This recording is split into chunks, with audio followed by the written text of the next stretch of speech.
Time for free hit segment. আমরা কথা বলবো আপনাদের প্রশ্ন নিয়ে। প্রথম প্রশ্নে চলে যাচ্ছি।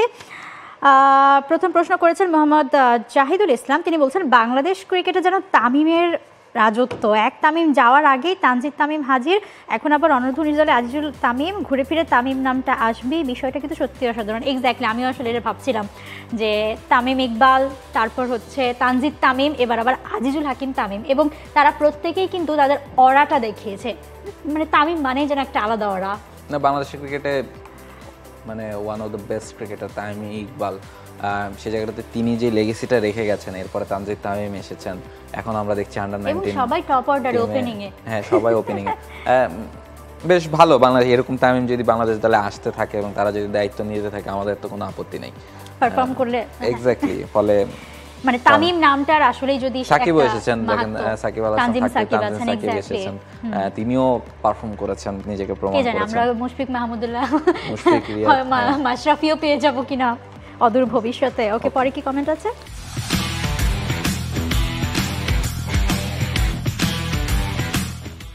পরের কমেন্ট সাকিব আহমেদ কমেন্ট করেছেন, জাকির ও সাদমান দুজনে নিজেদের অফ ফর্মের ধারাবাহিকতা বজায় রেখেছেন, কিন্তু স্কোয়াডে কোনো ব্যাকআপ নেই। এছাড়া শরীফুলের জায়গায় নাহিদ রানা আসতে পারে কিনা? অবশ্যই শরীফুলের জায়গায় এই ম্যাচটাতে আমার মনে হয় নাহিদ রানা বা শরীফুলের জায়গায় কিনা এক্স্যাক্টলি যায় না, তবে যে কোনো একজনের জায়গায় নাহিদ রানা অবশ্যই এই টেস্টটাতে খেলতে পারে।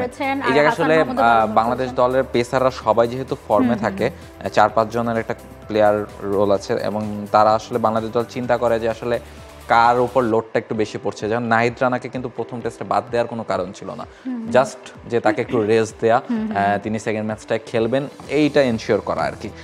ফলে একজন হয়তোবা বাদ পড়বেন তার জায়গায়, বা একজন হয়তোবা রেস্টে যাবেন তার জায়গায় নাহিদ রানা এই ম্যাচটাতে খেলবেন, সেটা নিশ্চিতভাবে এক্স্যাক্টলি আমাদের এই মানে আমরা এই বিলাসিতাটা এখন করতে পারছি। একটা সময় দেখেন যে আমরা 2 জন পেসার খেলাবো টেস্টে, একাদশে 2 জন পেসার খুঁজে পাচ্ছি না, এখন আমরা 3 জন পেসার খেলাই এবং আমাদের 2 জন ব্যাকআপ থাকে, এবং সেই 2 জন এমন না যে বাদ পড়ছেন, তাদেরকে আমরা রেস্ট দিচ্ছি যেহেতু তাদের অনেক প্রেশার হয়ে যাচ্ছে।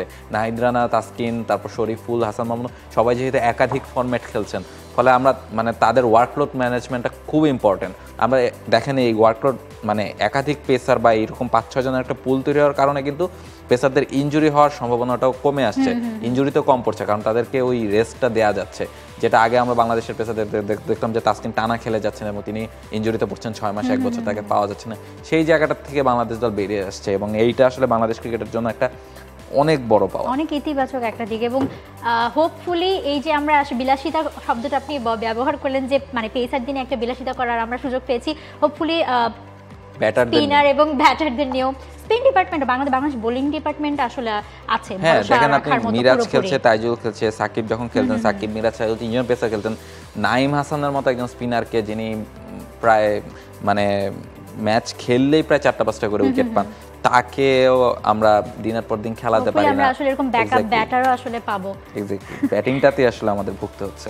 ওকে, পরবর্তীতে কমেন্ট করেছেন তাসিন মাহবুব। তিনি বলছেন বাংলাদেশের আন্ডার-19 খেলোয়াড়রা আন্ডার-19 পর্যায়েই ভালো খেলে, কিন্তু জাতীয় দলে আসলে পারফরমেন্স খারাপ হয় কেন? কেন রাহুল? আমরা সবসময় কথা হয় যে অন্য টিমরা হচ্ছে শিখে আসে, আমাদের এসে শেখে। এই জায়গায় দেখেন, আমার কাছে মনে হয় যে সাবকন্টিনেন্টের বা অন্য যে কোনো দলের ক্রিকেটারদের সাথে আমাদের যে র ট্যালেন্ট, তাদের তেমন কোনো পার্থক্য নেই। আমাদের দেশে যে পরিমাণ ক্রিকেটার উঠে আসে প্রত্যেকটা জেলা থেকে, প্রত্যেকটা বিভাগ থেকে, আপনি দেখবেন যে দারুণ ক্রিকেটার তারা। এই যে আন্ডার-19 লেভেলে, আন্ডার-17 লেভেলে তারা যেভাবে ক্রিকেট খেলেন, কিন্তু আপনি যখন ধরেন ইন্ডিয়ার কথাই ধরেন, তারা যখন আন্ডার-19 একটা প্লেয়ার পারফর্ম করে, তাদেরকে যেভাবে তারা গাইড করে এবং তাদের ন্যাশনাল একাডেমিতে নিয়ে গিয়ে তাদেরকে আরও বেটার কীভাবে করা যায়, দেখবেন আন্ডার-19 ওয়ার্ল্ড কাপ খেলার 1 থেকে 2 বছরের মধ্যে একটা আলাদা ক্রিকেটার তারা। তাদেরকে এমন পর্যায়ে নিয়ে যাওয়া হয় যেটা আসলে বাকিদের জন্য ধরাছোঁয়ার বাইরে চলে যায়। ভাবুন, যে আন্ডার-19 টিম ভারতকে হারিয়ে বাংলাদেশ যুব বিশ্বকাপ জিতলো, সেই দলের ক্রিকেটার এখন কোথায়? সেই আর আমাদের আন্ডার-19 এর প্লেয়াররা কোথায়? মানে আন্ডার-19 থেকে জাতীয় দলে আসার যে একটা প্রসেস এবং মানে স্কিল যে ডে বাই ডে ডেভেলপমেন্ট করার ব্যাপারটা, সেই জায়গাটাতে আমার মনে হয় বাংলাদেশের ঘাটতি রয়েছে। এক্স্যাক্টলি, সেই জায়গাটাতে ঘাটতি নিশ্চয়ই পূরণ হবে, যেহেতু টুর্নামেন্ট বাড়ছে এখন, বা এইচপি বা বাংলাদেশ টাইগার্সের মতো ক্যাম্পগুলোর নিয়মিত হচ্ছে। ফলে আমরা আশা করি যে সেই জায়গায় বাংলাদেশও এগিয়ে আসবে এবং আমার কাছে মনে হয় যে একটা এরকম একাডেমি হওয়া খুব ইম্পর্ট্যান্ট, যেখানে আসলে ইয়াং ক্রিকেটাররা সারা বছর থেকে বা ইনজুর ক্রিকেটাররা সারা বছর থেকে নিজেদের প্রিপেয়ার করবেন। বিসিবির একটা একাডেমি আছে, তবে সেই জায়গায় এই ধরনের কার্যক্রম বা এই জায়গায় আসলে বিজ্ঞানের অ্যাপ্লিকেশন কতখানি সেটা নিয়ে একটা প্রশ্ন আছে। ইন্ডিয়ার ক্রিকেটাররা দেখেন, ঋষভ পান্তের কথা দেখেন আপনি, মানে এমন একটা অ্যাক্সিডেন্ট হওয়ার পরে যেখানে ডাক্তার তাকে হাঁটতে পারবেন কিনা সেটা নিয়ে শঙ্কা প্রকাশ, সেই জায়গায় তিনি এসে মানে আইপিএল এখন 27 কোটি রুপিতে বিক্রি হয়েছেন। আনবিলিভেবল স্টোরি, মানে সিনেমা হওয়া উচিত যে স্টোরি নিয়ে। ফলে এই জায়গাটাতে বাংলাদেশ খানিকটা পিছিয়ে। পরের কমেন্টে যেতে চাই, এক্স্যাক্টলি আরিফুল ইসলাম মুন্না তিনি কমেন্ট করেছেন যে সাকিব আল হাসান বিসিবিকে যে 3টি শর্ত দিয়েছে সেটি কেন বিসিবি বাস্তবায়ন করতে পারবেন না? তাহলে কি সাকিবের দেশের হয়ে ক্যারিয়ার এখানেই শেষ? বলা খুব মুশকিল। টেস্ট আর টি-20 থেকে তো তিনি অলরেডি একরকম রিটায়ার নিয়ে নিয়েছেন। ওয়ানডে ফরম্যাটে চ্যাম্পিয়ন্স ট্রফিটা তিনি খেলতে চেয়েছেন এবং এই ট্রফির আগে কিন্তু শেষ ওয়ানডে সিরিজ এই ওয়েস্ট ইন্ডিজের বিপক্ষে, যে ওয়েস্ট ইন্ডিজ সিরিজটা, এখন তিনি যদি ওয়েস্ট ইন্ডিজের বিপক্ষে না খেলেন তাহলে কি তিনি চ্যাম্পিয়ন্স ট্রফি খেলেন? অবশ্য সাকিব আল হাসান নামটা যেহেতু তিনি খেলতেই পারেন, তবে যতটুকু জানা গেছে, আমরা যতটুকু জানি যে তিনি ওয়েস্ট ইন্ডিজের বিপক্ষে ওয়ানডে দলে থাকছেন না, বিসিবি থেকে সেই পারমিশন দেওয়া হয়নি। ফলে একরকম শেষ বলবেন কি? এখন যেহেতু বাংলাদেশে এসে শেষটা করতে চেয়েছিল সাকিব আল হাসান, সেই সম্ভাবনাটা আসলে এখন অনেকটাই কমে গেছে। কিন্তু চ্যাম্পিয়ন্স ট্রফি আপনার দেশের বাইরে হলে সেখানে, এবং বলছিলেন যে সাকিব আল হাসান একদম লাস্টের এই টুর্নামেন্ট, এখানে হচ্ছে ওয়েস্ট ইন্ডিজের সঙ্গে ওয়ানডে দলে না থাকলেও সাকিব আল হাসান নামে সে কিন্তু আসলে থাকতেই পারেন। মানে তার তো নামটা আসলে, তিনি তো আসলে এমন না যে এক সিরিজে খেললে না তাহলে তাকে আসলে টেস্ট করা হলো না, কেমন তাকে খেলার মধ্যেই আছেন। হ্যাঁ, খেলার মধ্যে আছেন, তিনি আসলে ফ্র্যাঞ্চাইজি টুর্নামেন্ট খেলছেন। সো চ্যাম্পিয়ন্স ট্রফিতে যেহেতু বাংলাদেশে না, সেহেতু সাকিব আল হাসানের হলেও হতে পারে আসলে। এবং আমরা আসলে চাই যে মাঠ থেকে আমাদের ক্রিকেটাররা সেরকম একটা বিদায় ডিজার্ভ করে। অবশ্যই। পরবর্তীতে কি কমেন্ট আছে? ওকে, লাস্ট কমেন্ট নেব আজকে, সেটা হচ্ছে রাকিব রহমান তুষার, টপ ফ্যান, তিনি আসলে রেগুলার বেসিসেই কমেন্ট করে থাকেন।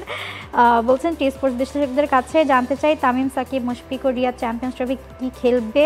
আশা করি তাদের চ্যাম্পিয়ন্স ট্রফিতে দেখতে পাবো আমরা। আর তার পাশাপাশি সমর্থক হিসেবে চাই প্রত্যেক ক্রিকেটার যেন দেশের মাটিতে খেলে অবসর নিতে পারে। বিসিবির কাছে এতটুকুই চাওয়া। মাত্রই বলছিলাম যে আসলে প্রত্যেকটা প্লেয়ারের কিন্তু একটা স্বপ্ন, এবং আমাদেরও ফ্যান ভক্ত হিসেবে স্বপ্ন যে ক্রিকেটারদের আমাদের নিজেদের মাঠ থেকে আসলে বিদায় নিতে দেখব। সাকিবের কথা তিনি বলেছেন, সেই সাথে তামিম, মুশফিক, রিয়াদ তাদের কথাও আসলে বলেছেন। চ্যাম্পিয়ন্স ট্রফিতে দেখা যাবে কিনা? খেলছেন না অনেক দিন ধরে, দেখেন তিনি হয়তোবা এবারে এনসিএল টি20 বা বিপিএল দিয়ে আবার মাঠে শুরু করেছেন। এক্স্যাক্টলি, তার আগে এনসিএল এর টি20 একটা টুর্নামেন্ট আছে, সেখানেও হয়তোবা খেলবেন। ফলে তিনি হয়তোবা মাঠে ফিরবেন। তবে জাতীয় দলের হয়ে খেলবেন কি খেলবেন না সেটা তিনি এখনো খোলাসা করেননি। এছাড়া মুশফিক তো রেগুলারই খেলছেন, মুশফিক এবং রিয়াদ, এই দুজন তো আসলে ওয়ানডে ফরম্যাটটা খেলছেনই।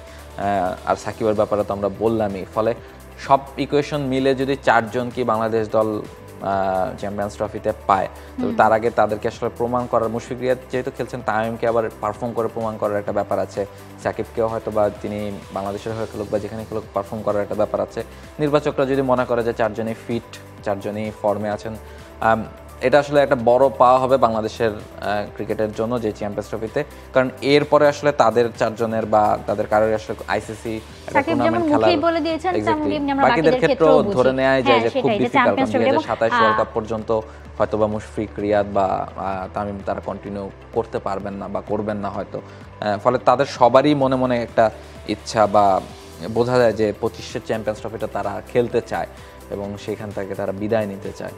দেখুন, 25-এর চ্যাম্পিয়ন্স ট্রফিতে যদি আসলেই খেলা হয়, মানে আমি এখন চিন্তা করেই নস্টালজিক হয়ে যাচ্ছি। পুরো বাংলাদেশ হয়তো নস্টালজিক হয়ে যাবে যে আরও অনেক দিন পর এই 4 জনকে আমরা আসলে একসাথে পাবো। মাশরাফিকে হয়তো পাবো না, কিন্তু এই 4 জনকে যদি আসলেই একই টুর্নামেন্টে আবার একসাথে দেখা যায় এবং সেটা শেষ হয় হোপফুলি, মানে আসলে বাংলাদেশের ক্রিকেট ভক্ত হিসেবে সবাই কিন্তু এটার আসলে অপেক্ষায় আছে। দেখা যাক আসলে কি হয়, সময় সব কিছু বলে দেবে।